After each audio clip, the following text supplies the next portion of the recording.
Welcome to the Speak Your Piece podcast. My name is Ian McNaughton, Big E.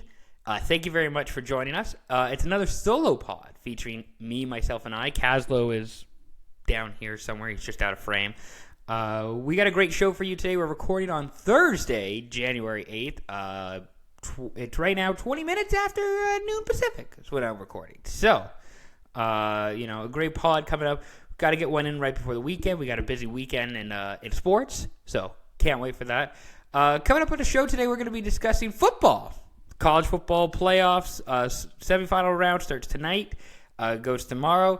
The NFL playoffs, they start on Saturday. We'll talk about those games as well. In addition, we'll do a little hockey talk. We got to talk about Macklin Celebrini. He had a killer game last night. The Winter Classic next year will be played in Salt Lake City. And a little World Juniors recap. Basically, when we did our last pod, it was on the day of the gold medal games, so we didn't actually get to talk about those games. We talked a little bit about Canada being eliminated, kind of same with Finland, but we gotta show some respect to those who won medals at the World Juniors. And then I'll do a little SYP talk at the end, catching up on a few things. Giving you guys the lowdown on what's next and what to expect. But that's gonna be later on in the show. So we got a full show, a packed episode for you. You're welcome. Enjoy. Please tell your friends. Again, if you're new to Speak Your Piece, welcome. Thank you very much for tuning in, for listening. Again, my name is Ian McNaughton. We try to do a couple episodes a week of this show. We've done some iteration of this for 7 years, 8 years now. We've been doing something like this, a version of this for off and on for 7 or 8 years now. So it's always fun. It's always great. Please tell your friends. Let us know what you think. You can rate and review, obviously, on YouTube, or rate and review on Spotify or Apple Podcasts, wherever you get your podcasts. You can like this video, subscribe to our YouTube channel. We post full episodes on our YouTube channel. Full video episodes typically on the YouTube channel. So if that's what you're into, you go find on the YouTube. We'll post we post like a clip or two on our Instagram, which is at SYP Pod. A lot of great stuff. Go check it out. Go take a look. Go see if you like it. I have a feeling you'll like it. Just like I like watching Macklin Celebrini last night. That was a decent segue, huh? Not too shabby. Macklin Celebrini. He got the tying goal for the San Jose Sharks. He got the assist on the game winner for the San Jose Sharks. As they beat the LA Kings 3-2 in overtime last night. I got to talk about him first because he was the star of the show yesterday against the Kings. He dangled through Warren Fogle and Cody Ceci, putting the puck right through Darcy Kemper's 5-hole. To tie the game with like a minute to go against the Kings in the Staples Center last night. And then on a 2-on-1, made the beautiful feed over to William Macklin. William Macklin scores the game winner. Sharks win 3-2. They go home with 2 points. The Kings, I think, are still technically ahead points percentage-wise, but that's a huge 2-point swing for the Sharks going their way compared to 2 points going to the Kings. With how close those teams are in the wild card standings in the playoff race, huge win for the Sharks. And Macklin Celebrini, third in the league in points. I believe he has 66 points right now, I believe is the stat. He was incredible last night. He was absolutely fun to watch. He basically put the Sharks on his back. He said, fellas, follow me. I'm going to lead the way here. Macklin Celebrini, 67 points, third in the NHL, ahead of Nikita Kucherov, Leon Draisaitl, Mikko Rantanen, Marty Necas, Jason Robertson, all of these guys. And he's like 8 points up on Rantanen, 14 points up on Necas, 15 points up on Robertson. Celebrini's having a hell of a year. There's an argument I think you can make for him being the MVP.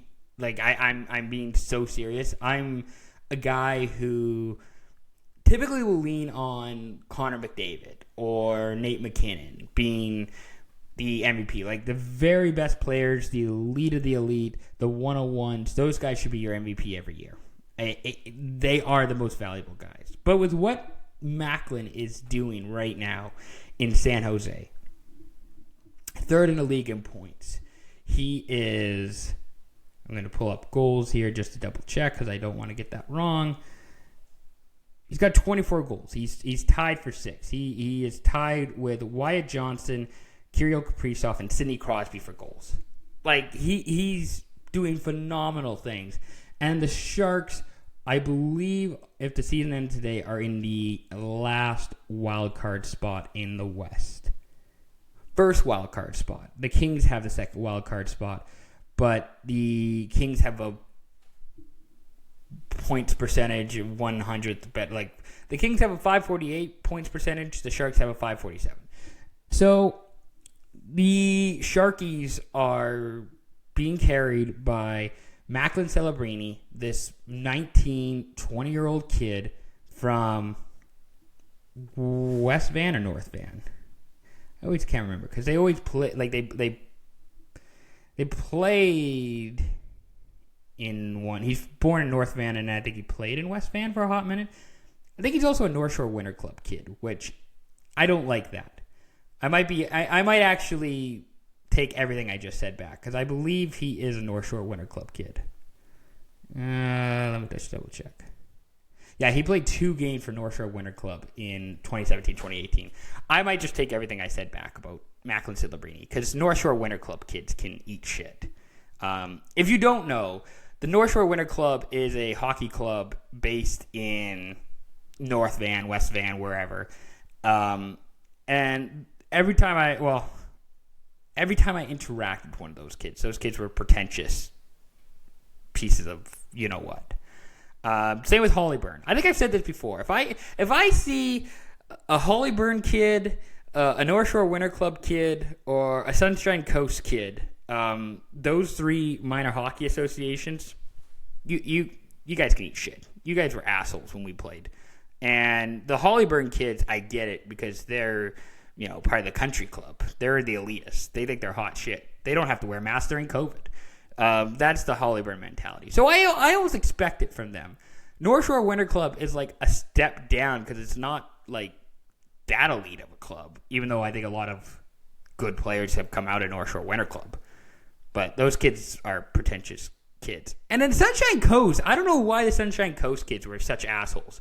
Like the Sunshine Coast kids, they really took Pee Wee hockey seriously because they would schedule a game at like 10:30 in the morning on a Saturday morning, and we kids from like Squamish or the mainland would have to take the ferry over the first fucking boat in the morning over to Gibson's or Seashelt or wherever the fuck, and then have to go and play. Like, first of all, you're making me get up early on a Saturday morning. Fuck you. Second, you're basically making me play at 10:30. So like by the time the game's done, we're just then on the Sunshine Coast for like second half of the day. Like then we're just going back home. It's a waste. It's stupid is what it is. And I mean, we are Pee-wee, so it's not like we could go out and like party or celebrate or whatever or all hang out. Also, the Sunshine Coast, like I swear they, like they had some gamesmanship going on. I'll say that, of like turning up like the heat in the locker room.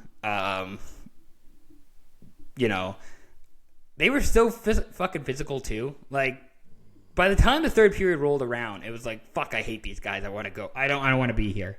Which maybe that's just the home ice advantage. Maybe that's just what makes them so tough to play against. But it was not like in a respectful way. Like it was not ever like, hey, I respect playing against you. You're so, tough to go up against. That's what makes me not want to play. It's just like, you guys are hitting and cross-checking and slashing my ankles. And you guys are just not making hockey fun. That was the Sunshine Coast. Yeah. Anyways, bit of a rant there. Macklin Celebrini, I think he has a really strong case to win the Hart Trophy, the MVP of the NHL. That's what the Hart is, his most valuable player. But he is a North Shore Winter Club kid, so I need to take that into consideration. That hurts his campaign, is what I'm saying. I'm still probably leaning with McDavid and McKinnon, especially McDavid, considering like how bad the Oilers were, and I think McDavid had something like 30 points in the month of December, like something absurd, something ridiculous. And it's Connor fucking McDavid. He's the best player in the entire league. Like, and he is carrying this team with shit defense, and they've made a goalie change, and the goaltending hasn't really improved a ton, if we're perfectly honest. So, I'm sure him and Leon will probably split some of the votes, but yeah, I think Connor McDavid is still my Hart winner right now.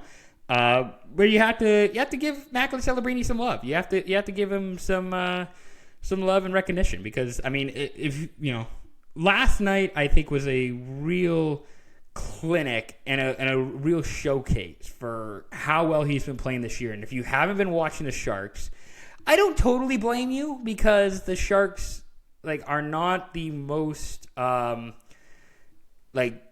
they're not getting a lot of national audience, if that makes sense. Like, the Sharks are the Pac-12 after dark team. Like, that's a team that's a fun late night watch. The Sharks and the Oilers, but in different ways, if that makes sense. Like, the sickos love the Sharks. I loved watching them last year. Even though they weren't very good last year, they were still really entertaining. They were still really fun to watch. You knew you were getting a good game with the Sharks. You knew you were going to get a back and forth, exciting contest with the Sharks. And now this year, everybody seems to be like a step better. Like, everybody seems to be, a little bit more improved. And that includes Macklin Celebrini. That includes Will Smith. I don't know if Michael Misa is going to come back, but I'm excited to see what he looks like. Dmitry Orlov is holding his own. Timothy Liljegren looks like a solid NHL defenseman. William Eklund. I got to shout out William Eklund. He got the game winner last night. He's probably not talked about enough. He's doing well for the Sharks. So that's my Macklin Celebrini. I wanted to get that out of the way. I wanted to talk about that first, because I was starstruck watching him last night. He was incredible. He was a beast. Watch out for him and the Sharks for the rest of the season, because those guys, if they can get hot and they can, get momentum, if they can get, again, I know it's a cliche, but if they can get the solid goaltending, if they can just do well enough, that wild card in the Western Conference is wide open. Anybody could take it. Both spots, really. Between LA, Seattle, Utah, San Jose, St. Louis, if you want to give them a shot. I think it's probably too much of a deficit for a team like Vancouver and Calgary and probably even Nashville to catch up to. But I think the Sharks are probably the most entertaining option of the potential wildcard teams, including Anaheim, including LA, including Seattle, including St. Louis, including Utah. Watch out for the Sharkies. I was like, not that I've been paying a ton of attention, but I had I was a little invested. Like, I had a little bit of I put a little bit of money in on the Sharks. I invested a little bit. I had a small stock in the Sharks, and now it's like, okay, I'm really starting to buy the Sharks. I'm really starting to be down with what they got going on. That's my Sharks take. That's my Macklin Celebrini take. And I don't know that Matt Macklin can keep doing this. I hope he does, because it is fantastic to watch. He is incredible. He is electric. He does pretty much everything you want from a guy. And he might just will the Sharks into the postseason. Who knows? That's why I'm leaning with him and wanted to start with him early on here. I guess we'll continue some of the NHL talk a little bit. The Winter Classic is going to go to Salt Lake City next year. It's going to be the Utah Mammoth and the Colorado Avalanche. That should be a solid game. Not surprising. It's basically one of the few locations out there that is a cold weather stadium that the NHL hasn't been to yet. So it's a new place. It's a new stadium. It's a new location. And it's got a new team in Utah. So new fan base, new market, new eyeballs watching it. should be a solid game. I'm fine with it. Like I think it'll be good. I think it's definitely a high floor game. I don't know for ceiling wise what it'll be, what it'll look like. Considering like the NHL, I will give it credit. They do a decent job of trying to make the game feel different and pay homage to the local area, to the local scene. I don't really know what that's going to look like in Utah. If it's just going to be a lot of mammoth and a lot of snow stuff, who knows? I'm not sure, but it should at least be a decent game. Like I think that's the other thing to keep in mind here is that presumably both teams are going to be good going into the Winter Classic next year. Like there's going to be some stakes involved that there really hasn't felt like at least the last 2 years. This season with Florida and the Rangers, sure, like there's a little bit of stake, but the Rangers aren't that good and the Panthers are injured. Last season, it was the Blues and the Blackhawks, and you knew both of those teams weren't going to be making the playoffs. So hopefully you have a game here that has some stakes, that has some, playoff implications, whatever that means, of just competitive, interesting back and forth. A game with some storylines. Like, how are you increasing the stakes? I think Colorado and Utah does that compared to some of the last couple of games we've seen. That's why Winter Classic. Hot take. Thoughts. I did see a rumor about how it could have been Nashville, Carolina at Bristol Motor Speedway, and I think this game in Salt Lake City is an improvement and an upgrade over that, if that means anything. I don't think that's saying much, but I do think that's true. Some good games this weekend, by the way. Vancouver's playing Detroit. Edmonton's playing LA this weekend. The Toronto-Vancouver, I think, is on Saturday night, too. Solid games this weekend. If you're looking to watch some hockey, there's some decent NHL games. Go check those out. Let's do some football talk. College football playoff semifinals. The Fiesta Bowl tonight. It's going to be between the Miami Hurricanes, who are the 10th seed, and the Ole Miss Rebels, who are the 6th seed. Again, it's the Fiesta Bowl, so it'll take place at, I think it's still called State Farm Stadium in Glendale, Arizona, home of the Cardinals. Should be a good game. I think this will be a solid game. I think most people are going to be tuning into Oregon, Indiana tomorrow. That might be the game that captures more eyes from a national interest perspective. I don't know that Miami and Ole Miss has the same draw, but it still should be a good game. I'm curious to see if Miami's defense can handle Ole Miss's offense. Miami, they haven't scored a lot this postseason. They have an average of 17 points so far in their 2 games. They scored 24 against Ohio State in their last game at the Cotton Bowl in Arlington. The last time Ole Miss scored 24 points was way back in October when they hosted the Washington State Cougars. It's been a long time since since Ole Miss has scored that few amount of points. They've scored at least 24, if not more, in every single game since then. They are averaging about 30 points a game. I'm just wondering if, with Trinidad Chambliss and how good he's been. I think Miami's defense will be in for a challenge. I think they can hold their own. I just don't know that the offense necessarily can score the points to keep up with Ole Miss's offense. That's my only concern. I have Ole Miss winning this game 30-27. I think Ole Miss will get the 30 points. I'm not sure that Miami can get to the 27. That's where I'm coming from there. Kawan Lacey is also a guy to watch. He's the Ole Miss running back. He's had 1,500 all-purpose yards this season. He's got 1,500 all-purpose yards. He's had 23 touchdowns. He doesn't have any fumbles yet this year. I'm not trying to jinx the guy. Just find it curious that he has 0 fumbles so far this season. just in case that becomes a thing or an issue or pops up during the game, just calling it now. He has scored a touchdown in every game since the Wazoo game. He didn't score against Wazoo in October. Since then, he has scored at least one touchdown in every game. He's been fantastic. He really came alive against Georgia, especially compared to the first time to play Georgia, where he was shut out earlier in the year. Last time out against Georgia, he looked impressive. If Ole Miss is going to win, I think they need to have their balanced attack. They need to have Chambliss, throwing the ball, making plays, but they also need to lean on the run game, keep Miami's defense honest.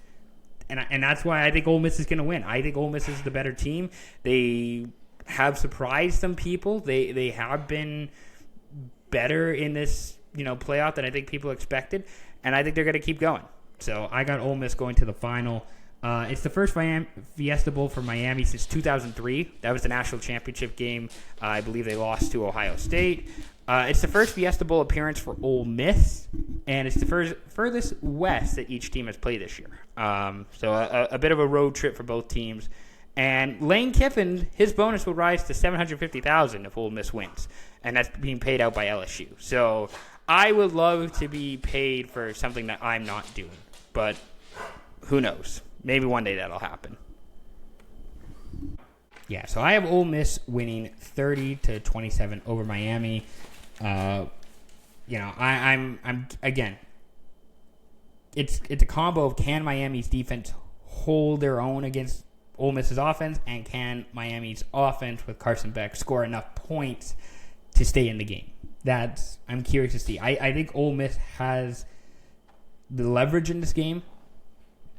Pressure might be on them, but it feels like the pressure is kind of on Miami to just keep up with Ole Miss. The other game in the semifinals, tomorrow in the Peach Bowl in Atlanta, Indiana plays Oregon. My big question in that game, can Indiana's O-line dominate up front like they did against Alabama? I think I said this before, I have never seen an Alabama team dominated up front, especially on the defensive side. Their D-ends or D-lines or D-tackle, whatever, were just completely mauled. Indiana's offensive line came to play. They showed up. That's why I think they were named – the whole line was named the MVP of the game because they had that much of an impact. They dominated the game. They controlled the game up front. And as a result, Alabama just gave up so many, big holes. They couldn't tackle. They had no answer for Indiana, and that's why Indiana blew them out by as much as they did.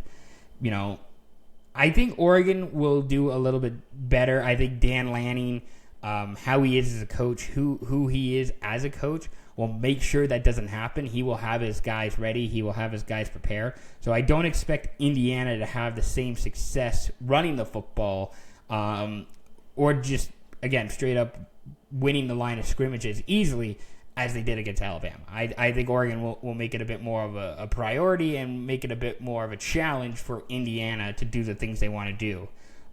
Fernando Mendoza versus Dante Moore is probably the best quarterback matchup that we'll see in this playoff run. Depending on if Chambliss wins his game. But I think so far, Mendoza and Moore, they're the best quarterback matchup that we've seen. Mendoza's probably going to go first overall. I think Dante Moore is going to be a first-round pick if he decides to declare for the draft. I think I said it before. I hope he stays at Oregon. I think they're really building something here.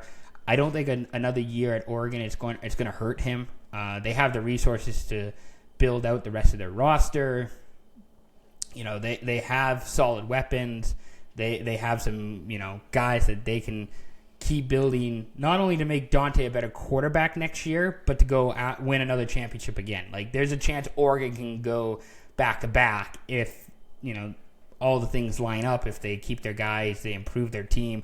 And if the quarterback stays, that's the biggest question. That's the biggest what-if for Oregon is, will Dante Moore stay? If he does, they got a real shot of going back-to-back.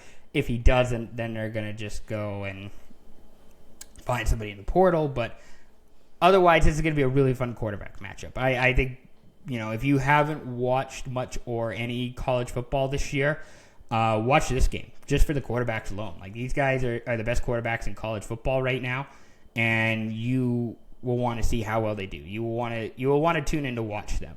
So, although I will say the best game, arguably, so far of the college football postseason was Illinois State, Montana State on Monday. I just want to give a quick shout out to that game.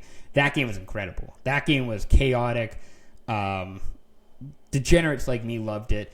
Congrats to Montana State for holding on and winning the game, kicking the extra point in overtime. I think it was the first FCS national championship to go into overtime. Montana, they got a touchdown, but they had to kick the extra point to win the game. They did it. Well done. A special congrats as well to Illinois State for getting that far. That was their first FCS title appearance.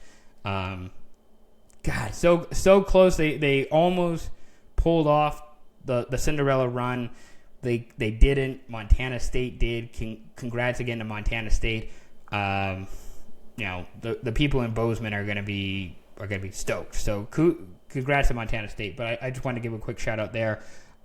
Indiana, Oregon. Just going back to the Peach Bowl for a second here. It's a rematch of their October 11th meeting, and the Hoosiers won that game in Eugene, 30-20. I thought Oregon was going to win that game.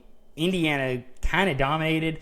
I think Oregon talked about this week, in reference to that game, they just didn't have the energy. They didn't get up for that game like they usually would, which is kind of surprising. I would think they would get up for this game. Oregon is not usually a team that, plays from behind, but lacks effort.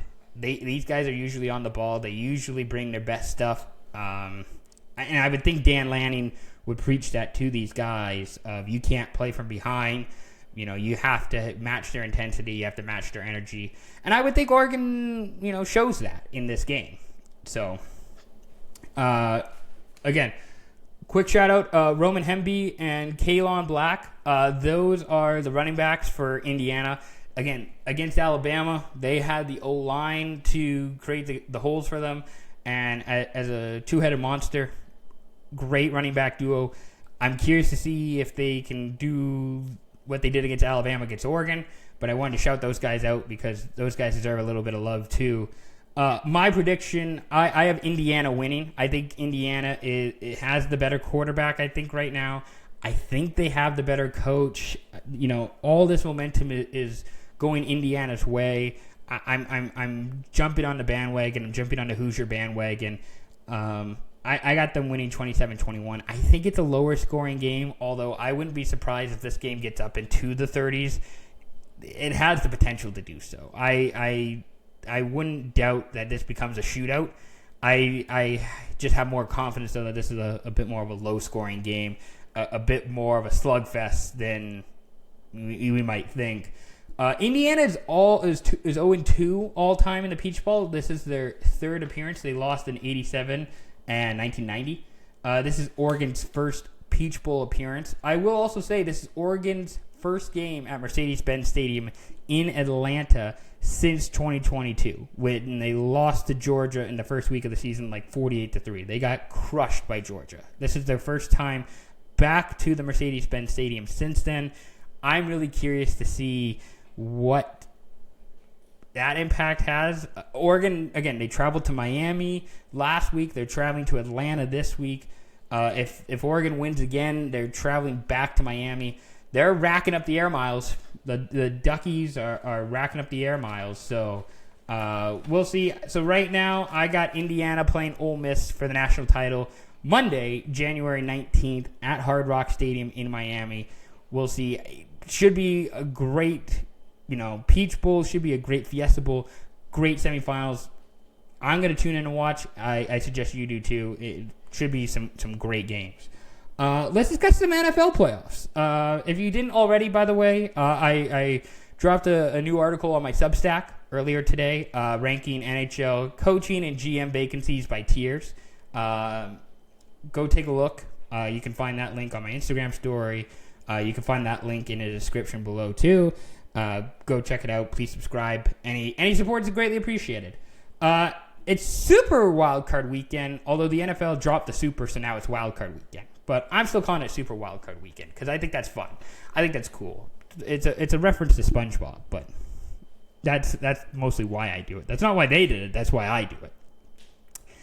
Your NFL playoff matchups. You have the Rams at the Panthers Saturday afternoon, Packers-Bears Saturday night, Bills-Jags Sunday morning, Niners-Eagles Sunday afternoon, Chargers-Patriots Sunday night, and Texans-Steelers Monday night. We'll go through the games quickly here. Rams should beat the Panthers. I'm curious to see if the Panthers keep it close. The Rams aren't the team, or don't seem like the team that they were early on in the year.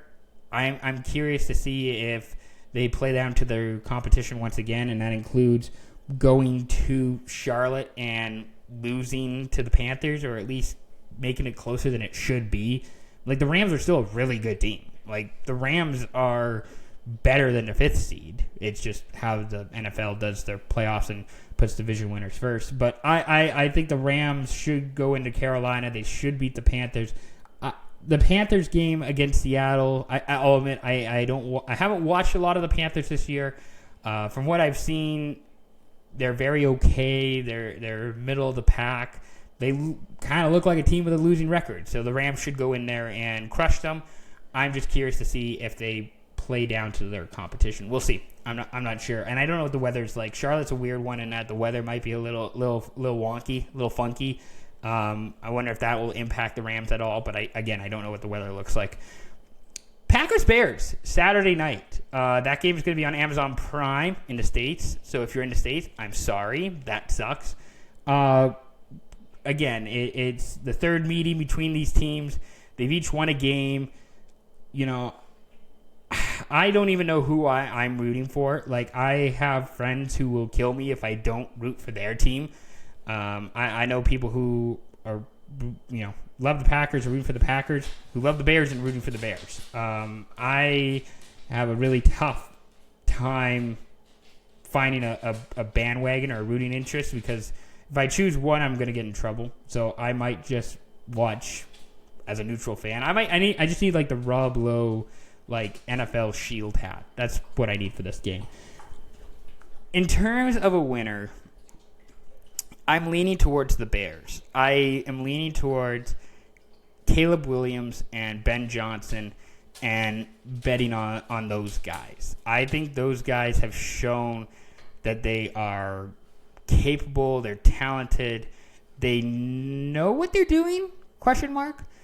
Maybe not in the postseason. That's the one issue I have, is that it's the Bears in the postseason. And I just have my doubts. It's you never want to go against Green Bay in January. The Packers are just a tough matchup, and I know the Packers are not the team they were at the beginning of the season. They have a lot of injuries, a lot of guys on IR, most notably Micah Parsons.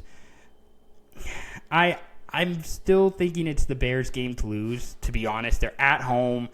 It's the first time in the playoffs in like 5 years. You know, they have the quarterback. You know, they have the play caller. I'm not sure about this defense. The defense I'm a little concerned about, but I think the Bears will win. I don't know that I put money on it, because I don't know that I want to bet on the Bears in January, especially against the Packers, but I think the Bears are going to win. That's my hot take. That's my prediction. Bills and Jags. This might be my sneaky fun game of the weekend. My sneaky sicko game of the weekend. Listen, both teams think they have a shot to win, and both teams should win in a way. Like, the Bills have the quarterback. The Bills have the guy that should... It doesn't matter what game. It doesn't matter who, what, where, when. The Bills have Josh Allen. That should be enough to get them on to the next round. However, the Jags are kind of a fun team. The Jags have Trevor Lawrence, who I like. They have a head coach in Liam Cohen, who seems to know what he's doing. This is not the same Jags team that I saw earlier in the year when they played Seattle, that couldn't block anybody and struggle to move the ball. I think the Jags, I mean, it's crazy to say, I probably don't give the Jags enough credit, and they're at home. They have the quarterback. They have the play caller. It's similar to the Bears. And what I just said about the Bears, you could apply to the Jags. Just, do you want to bet on the Jags in January? I don't know. I'm not sure. Shout out Jacoby Myers. He's been a huge piece of that team since being traded from the Raiders to the Jags earlier in the year. I'm rooting for the Bills. I think the Bills. I want to see the Bills get back to the Super Bowl. I want to see Josh Allen get to a Super Bowl. I'm more betting with my heart than my head in this one, which is a terrible idea. But the Jags, they're a fun team. I think a lot of people like the Jags. I think,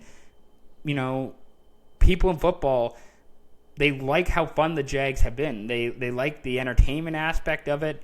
The guys seem to like each other, play well for each other. They don't seem to be the Jags teams of years past where they're gonna fall apart right as things get tough. This seems like a team that can maybe get to the next round, maybe go into Denver and give Denver a little trouble, go into Foxborough and give the Patriots a little trouble. I'm picking the Bills to win. I think Buffalo will beat Jacksonville, but it's gonna be close. I have a tough time either way. 49ers, Eagles, that's Sunday afternoon. That's also a tough one. I'm taking the Eagles. I think the Eagles. My issue with the Eagles is that I'm concerned that this is the team that's like 2023 that they were 2 years ago that just collapsed at the end of the year and fell apart and they lost. I mean, that was a road game at Tampa. But they were completely shelled. They were completely outmatched. They were completely outplayed. I worry that this version of the Eagles is similar to that. I'm very skeptical. I think they're closer to 2023 than they are to 2024, which is concerning. However, I am curious to see how they do against the Niners. That's a team I feel like they've done really well against recently. The Niners are coming off a tough week against the Seahawks.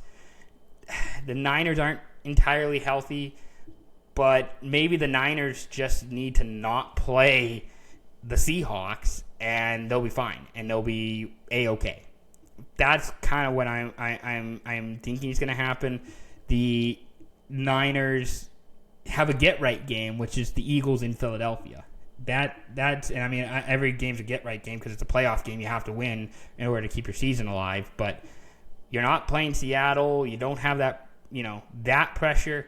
You just got to go up against the Eagles, who have been come see, come saw in the second half of the season. That's all it is. I'm taking Philly just because I can and I want to. Go Birds. That's essentially why I want to do that. The Eagles really, if they can get Jalen Hurts and Saquon Barkley rolling, watch out. Chargers-Patriots, Sunday night game. Yeah, I think the Patriots are going to win. The Chargers, God bless them. It's a road game on a Sunday night in Foxborough in January. The elements are not going to be in their favor.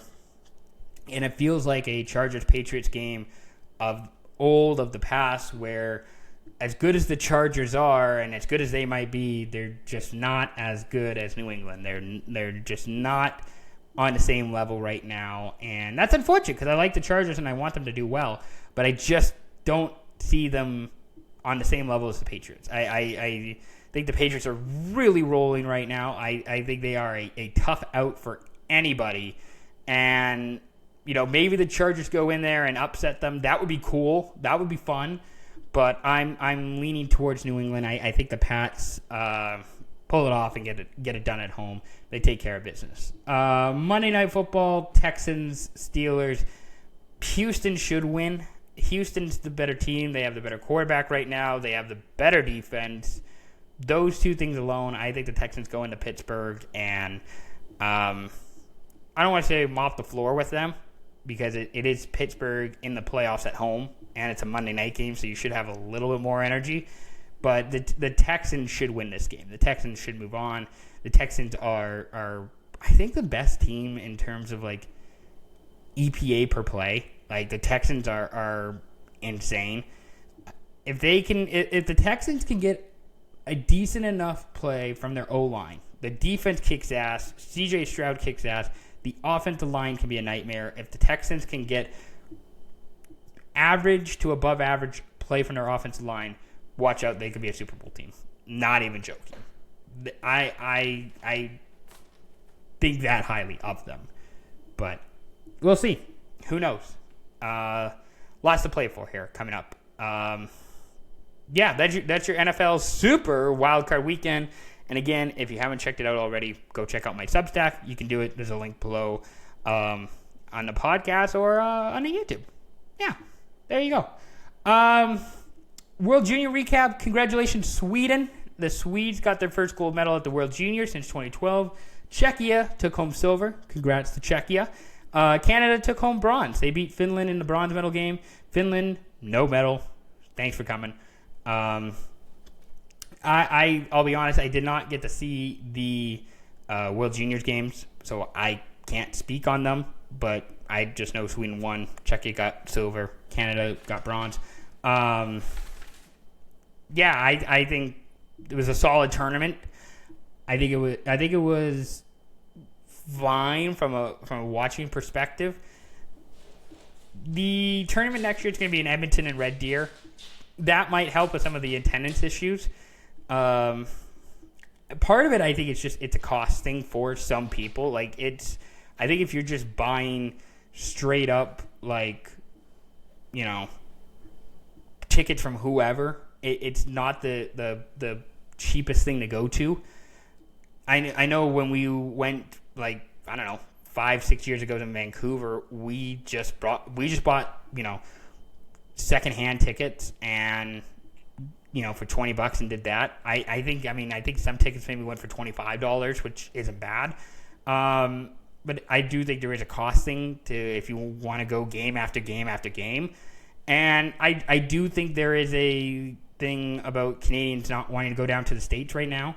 And that's no shot at, well, I mean, I don't, Minnesota's obviously a touchy subject right now. I'm that's not to say that, like, Minneapolis or St. Paul are bad places. I don't think that at all. They're just, like, cold destinations in January. I don't know how many people are paying money to go do that from Canada. You're in Canada and you want to live or you want to go visit a cold, you know, outdoor place with snow. That's 90% of Canada. That's a lot of Canada right now. Why would you pay to go to Minnesota you get to watch hockey? Great, but you can watch that at home. Like, the broadcast at home is just as good. It's just as fun. And you're not traveling in winter conditions to go watch games. You can just watch at home. I guess that's kind of the point I make there. Now, next year, Edmonton and Red Deer, I think those are going to be two solid host cities. I'm hoping to go to that in Edmonton. Should be exciting. I don't know that it'll be sellouts for every game because, again, you're filling an NHL rink presumably for Canada, and that's a lot maybe to ask for, depending on what the price is. Red Deer, I think it's going to be about a 50%, you know, capacity in terms of, I'm assuming it's the U.S. group is going to be there. That's I don't think it's going to do huge numbers in Red Deer, and I think it's probably going to do 80 to 90% capacity in Edmonton. Like, I don't think it's going to be sellouts, but I think it'll be pretty solid in a pretty decent crowd. You know, maybe it's the IIHF that just needs to look at where are these playing games, because they obviously sold out and did really well in Halifax. They didn't have enough seats for people in Halifax. That's why maybe we're going to Quebec City and Trois-Rivières. I know Quebec City has an NHL-sized rink, so they're hoping that they can fill that up. I want to go to that tournament too.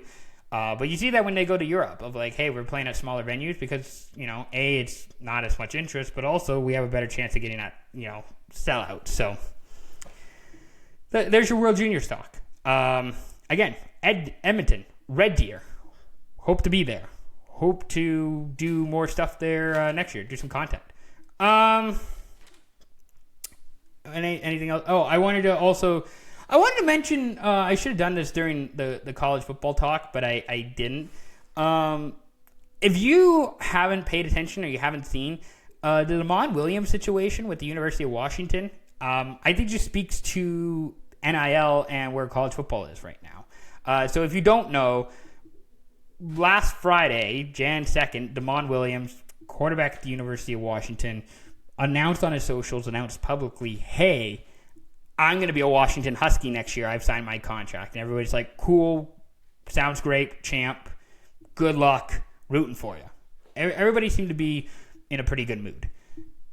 Then on like the 4th or the 5th or whatever, like earlier in the week, it comes out that Lamont Williams is transferring and he's in the portal and he's going to a new school, but they haven't announced the school.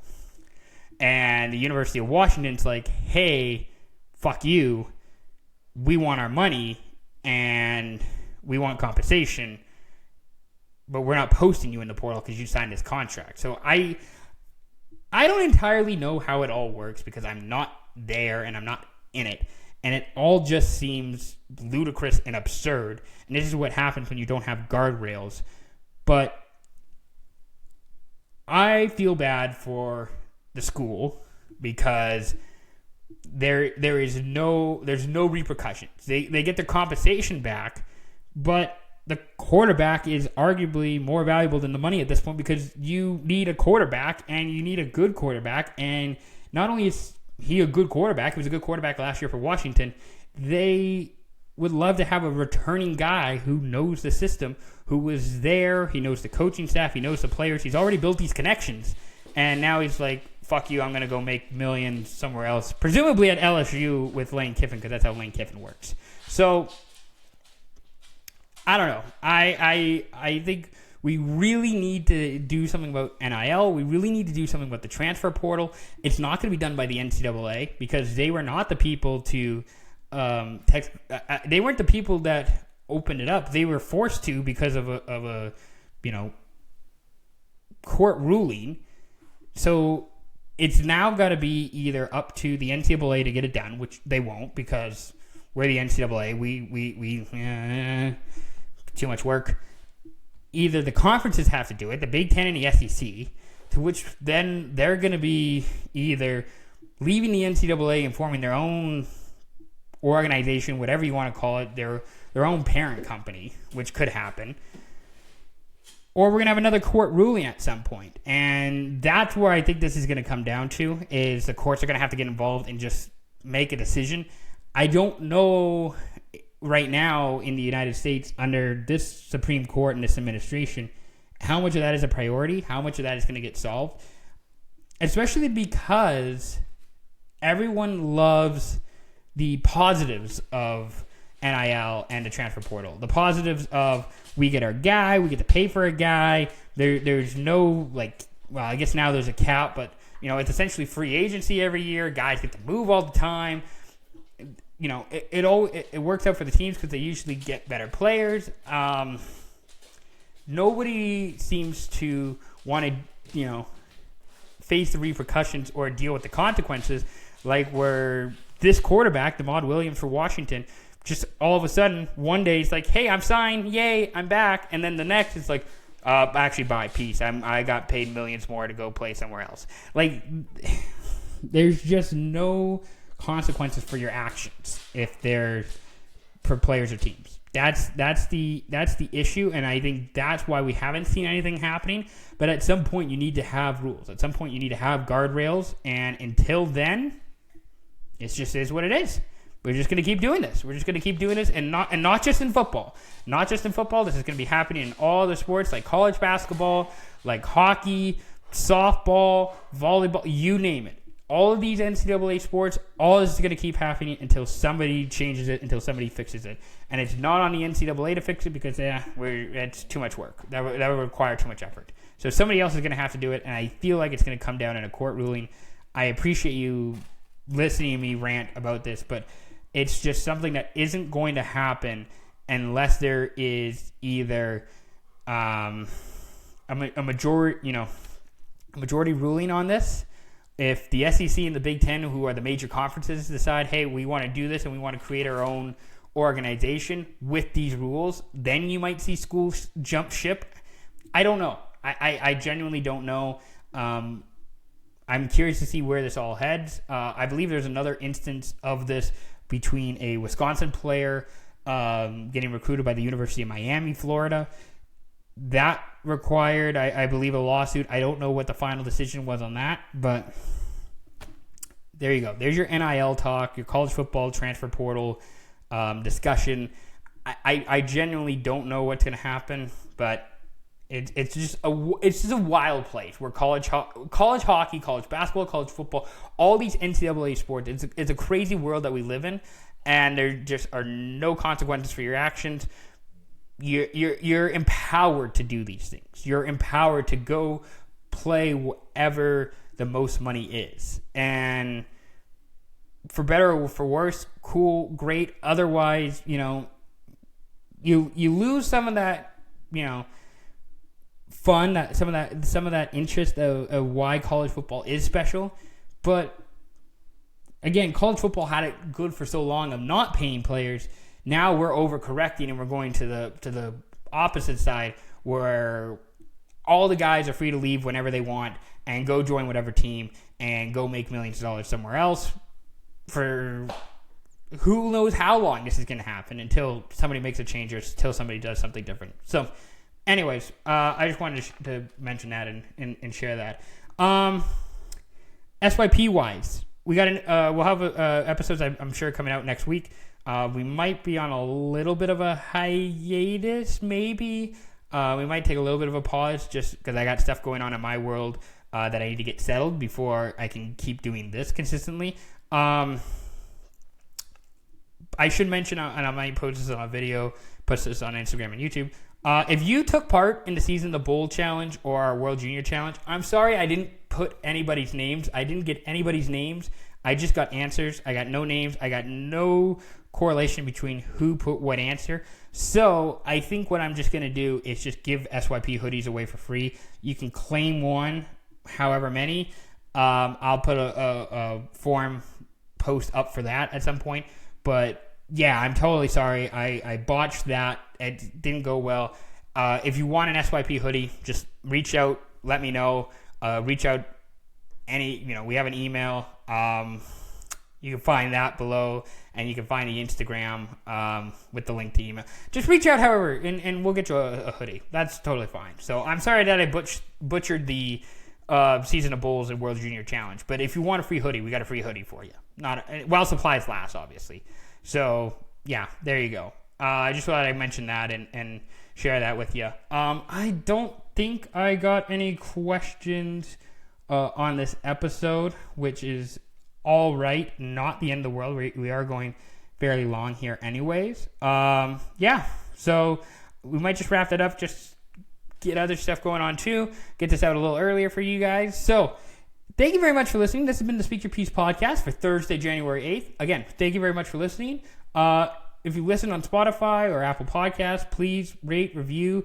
It goes a long way. Love your support. If you're watching this video on YouTube, subscribe to our YouTube channel. Like this video, subscribe to the channel. We got more stuff coming, obviously.